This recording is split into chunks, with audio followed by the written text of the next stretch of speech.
সিসিটিভিতে দেখা যাচ্ছে জুলাই গণঅভ্যুত্থানের অন্যতম নায়ক হাসনাত সার্জিস, নাসির আর জারা সহ আরো কয়েকজনকে। এটি 5 আগস্ট 2025 সালের মঙ্গলবার দুপুরে কক্সবাজার বিমানবন্দরের সিসিটিভিতে ধারণ করা ফুটেজ।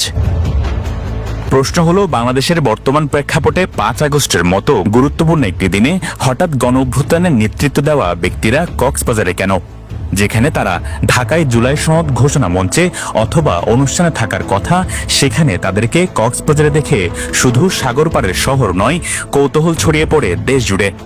বিদেশের মাটিতে বসে সাংবাদিকতা চর্চা করা বাংলাদেশি সাংবাদিকরাও বিষয়টি নিয়ে সন্দেহের তীর ছুড়ে দিতে দেরি করেননি। তাহলে কেন গেলেন তারা?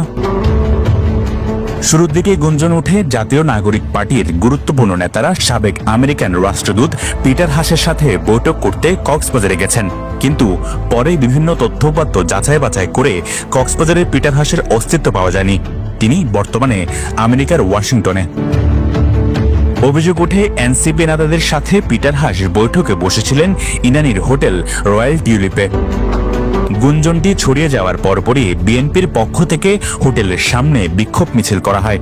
সেখানে বিএনপি নেতারা দাবি করেন, এনসিপি নেতারা দেশ নিয়ে চক্রান্ত করতে গোপন বৈঠক করছেন। এনসিপি কিছু নেতৃবৃন্দ এবং বিদেশি কিছু এজেন্সির লোক এখানে এসেছে বলে আমরা তথ্য পেয়েছি। তারা হঠাৎ করে এরকম একটা রক্তাক্ত দিনে তারা কেন এখানে বুক গোপনে বৈঠকে আসবে, সেরকম আমরা সন্দেহান। সেই জন্য আমরা বিক্ষুব্ধ জনতা আমরা এই হোটেলের সামনে এখানে মানববন্ধন কর্মসূচি করেছি, যেন বাংলাদেশের বিরুদ্ধে কোনো ষড়যন্ত্র হয় আমরা সেটা তাৎপর্যপূর্ণ জবাব ঐক্যবদ্ধ আছি। এদিকে বিষয়টি নিয়ে মন্তব্য করেছেন কক্সবাজার জেলা বিএনপির সভাপতি শাহজাহান চৌধুরীও।